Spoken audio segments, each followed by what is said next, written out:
शिक्षा विभाग ने पहले कहा देना है, मुख्यमंत्री ने नीतीश कुमार जी ने 13 जनवरी को भी कहा कि जल्द रिजल्ट जारी होगा सप्लीमेंट्री, फिर शिक्षा विभाग ने मना कर दिया। तो आप इतनी हड़बड़ी क्यों दिखा रहे हैं?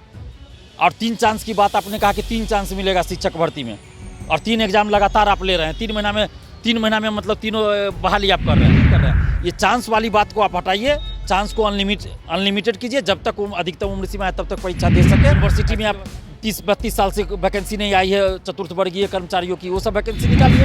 अगर सरकार बात नहीं मानती है, सप्लीमेंट्री रिजल्ट जारी नहीं होता है, तो फिर हम लोग वही नोटा बटन दबाएंगे। नमस्कार, आप देख रहे हैं न्यूज़ फोनेशन। मैं हूं आपके साथ नरोत्तम। बीपीएससी 3.0 की बहाली की प्रक्रिया अब शुरू हो गई है, लेकिन अभी तक 3.2 का सप्लीमेंट्री का रिजल्ट है जो नहीं आया है। हमारे साथ हैं छात्र नेता दिलीप हैं। अभी तक सप्लीमेंट्री रिजल्ट आप लोग की मांग कर रहे हैं, लेकिन अब तो 3.0 का भी एग्ज़ाम का प्रक्रिया शुरू हो गया है। देखिए, सप्लीमेंट्री रिजल्ट सबसे पहले तो ये समझना है कि है क्या। ये अतिरिक्त रिजल्ट नहीं है, ये मूल रिजल्ट का ही अंश है। क्योंकि मल्टीपल रिजल्ट जो दिया गया, एक अभ्यर्थी का 2-2, 3-3, 4-4 जगह रिजल्ट दिया गया, तो उसके वजह से जो खाली रहा उसके जगह पे हम लोग सप्लीमेंट्री रिजल्ट की बात कर रहे हैं। और TRE 1 में भी दिया गया, TRE 2 में भी EBC BC वेलफेयर का दिया गया सप्लीमेंट्री रिजल्ट। अगर वो गलत होता तो क्यों वेलफेयर डिपार्टमेंट का दिया गया? नहीं दिया जाता। यानी कि वो मांग सही है। और शिक्षा विभाग का भी दिया जाना था।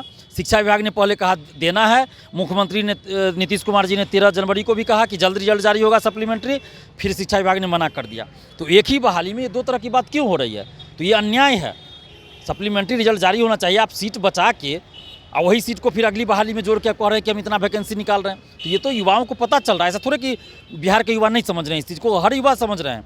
और TRE 3 आपने निकाला, हम स्वागत करते हैं, लेकिन आपने STET को मौका क्यों नहीं दिया?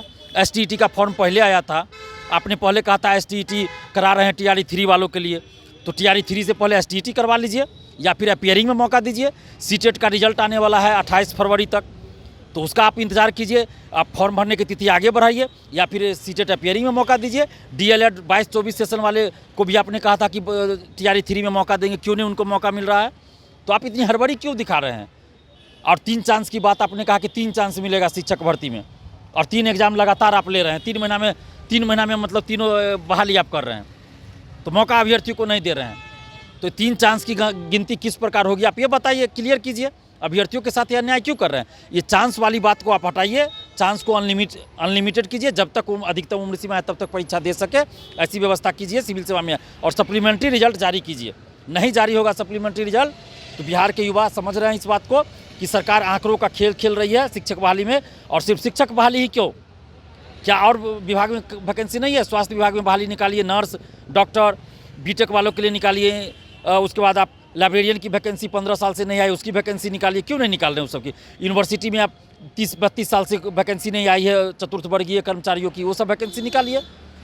प्रोफेसर का पद खाली है, उस सब पे निकालिए वैकेंसी। क्यों नहीं निकाला? सब पे निकालिए और सप्लीमेंट्री रिजल्ट जारी कीजिए। सप्लीमेंट्री रिजल्ट जारी नहीं होगा तो बिहार के युवा, बिहार के स्टूडेंट इस बार पावर दिखाएंगे, और वो पावर हमारा वोट का पावर है, संविधान में जो मिला है। तो नोटा बटन दबाएंगे इस बार हम लोग। आखिर शिक्षा विभाग ऐसा क्यों कर रहा है? अभी तो शिक्षा विभाग सरकार के कहने पे ही कर रहा होगा ना, अपने मन से तो नहीं करेगा।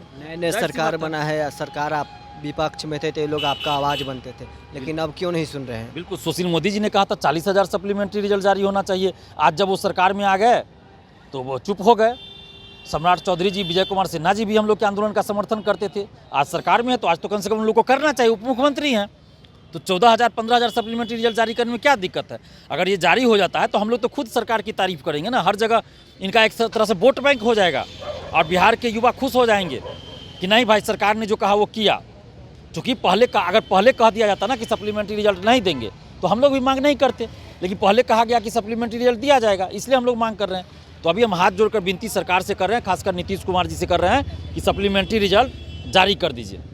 आखिर सरकार अगर सप्लीमेंट्री रिजल्ट नहीं जारी करते हैं तो आगे क्या करेंगे आप लोग? देखिए, अभ्यर्थी तो परेशान है, यहाँ वहाँ चक्कर लगा रहे हैं। हम लोग भी विजय कुमार सिन्हा जी, सम्राट चौधरी जी से मिलने का प्रयास कर रहे हैं। कई अभ्यर्थी भी मिले हैं, नीतीश कुमार जी से भी मिलने का हम लोग प्रयास कर रहे हैं। तो हम तो सब जगह बात पहुँचा रहे हैं और मीडिया के माध्यम से सब जगह बात पहुँच चुका है। अगर सरकार बात नहीं मानती है, सप्लीमेंट्री रिजल्ट जारी नहीं होता है, तो फिर हम लोग वही नोटा बटन दबाएंगे। हम लोग तो इस बार चुनाव में नोटा बटन बिल्कुल नोटा बटन इस बार दबेगा। फिर नोटा क्यों? मतलब तेजस्वी यादव भी इसीलिए कि कोई भी पार्टी, कोई भी नेता अभ्यर्थियों के साथ खड़े नहीं है। जब विपक्ष में रहते हैं तब कहते हैं कि हम ये करेंगे वो करेंगे, सरकार में आने के बाद भूल जाते हैं। तेजस्वी यादव बीजेपी सरकार में थे तो उस समय भी ये सप्लीमेंट्री रिजल्ट पे चुप थे, डोमिसाइल पे चुप थे, और आज जो और पार्टी आई है सरकार में तो वो भी चुप है। विपक्ष में थे तो डोमिसाइल पे आंदोलन कर रहे थे, आज चुप है। तेजस्वी यादव जी विपक्ष में थे तो डोमिसाइल की बात कर रहे थे कि डोमिसाइल लागू करेंगे, लेकिन सरकार में आए तो डोमिसाइल लाए फिर हटा दिए। तो ये सब चीज़ अब नहीं चलेगा, इसलिए नोटा बटन दबेगा। तो आपने सुना क्या कुछ कहना था छात्र नेता दिलीप का। अभी तक के लिए बस इतना ही। आप बने रहे न्यूज़ 4 नेशन के साथ।